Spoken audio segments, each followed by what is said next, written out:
Hello friends, welcome to MKH। I am Sneha Singatia और आज इस वीडियो के अंदर हम पढ़ेंगे राजस्थान के प्रमुख राजवंशों की कुल देवियाँ।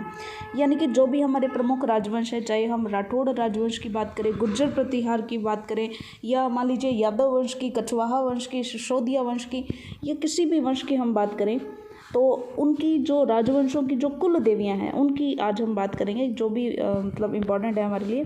तो सबसे पहले हम बात करते हैं भाटी की। भाटी राजवंश। तो भाटी राजवंश बेसिकली इनका जिला रहा है जैसलमेर। ठीक है, तो जैसलमेर से भाटी लोग रिलेटेड रहे हैं हमेशा से। तो इनकी जो कुल देवी है वो है संवांगिया माता। तो संवांगिया माता जो है वो भाटी राजवंश जो है उनकी कुल देवी रही हैं। ठीक है जी। उसके बाद बात करते हैं हम राठौड़ों की। तो राठौड़ों की बेसिकली 3 शाखाएं, एक तो जोधपुर से रिलेटेड, एक बीकानेर से रिलेटेड और एक किशनगढ़ से रिलेटेड रही है। जैसा कि हम जानते हैं कि राठौड़ जो जोधपुर के राठौड़ हैं, जोधपुर के राठौड़ों की कुल देवी है हमारी नागणेची माता। जो बीकानेर के राठौड़ हैं, बीकानेर के राठौड़ों की कुल देवी है करनी माता। और जो किशनगढ़ के राठौड़ हैं, किशनगढ़ शाखा के यानी जो राठौड़ हैं, उनकी भी जो कुल देवी है वो नागणेची माता ही है। उसके बाद अगर हम बात करें गुर्जर प्रतिहार राजवंश की कुल देवी, तो गुर्जर प्रतिहार राजवंश रहे हैं मंडोर जोधपुर में, तो इनकी जो कुल देवी है वो है चामुंडा माता। इसके बाद अगर हम बात करें कि जो खंगारोतो है वंश, उनकी जो कुल देवी है वो है ज्वाला माता, और ये जोबनेर जयपुर में रहे हैं।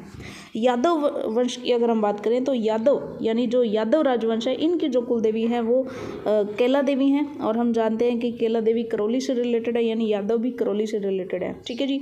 इसके बाद बात करते हैं चौहानों की। तो चौहान हम जानते हैं कि चौहान एक तो जालोर के चौहान है, जिनको हम सोनगढ़ चौहान कहते हैं। तो सोनगढ़ चौहानों की जो कुल देवी है वो है आशापुरा माता। और जो सांबर के चौहान हैं, जयपुर सांबर के जो चौहान हैं, जिन्हें हम शाकंभरी के चौहान भी कहते हैं, तो शाकंभरी के चौहानों की कुल देवी जो है वो है शाकंभरी माता।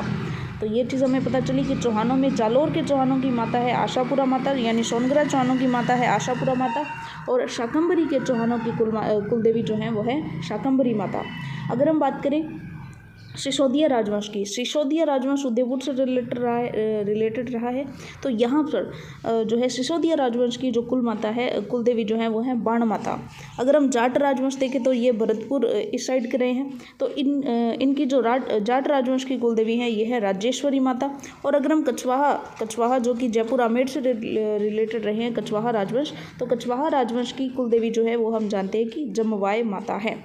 तो फिर से देख लेते हैं एक बार। अगर हम देखें भाटियों की यानी भाटी राजवंश की कुल देवी संवांगिया माता, ये जैसलमेर से रिलेटेड रहे हैं।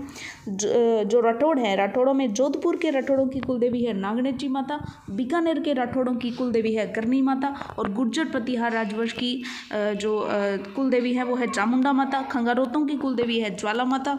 और अगर हम बात करें कि यादवों की, तो यादव राजवंश की कुल देवी है केला देवी, और शाकंभरी के चौहानों की माता है जो कुल देवी है वो है शाकंभरी माता। और जो सोनगढ़ चौहान है, सोनगढ़ चौहान जो कि जालोर के हैं, इनकी जो कुल देवी है वो है आशापुरा माता। और सिसोदिया राजवंश की कुल देवी है बाण माता। जाट राजवंश की कुल देवी है राजेश्वरी माता, और कछवाहा राजवंश की कुल देवी है जमवाय माता।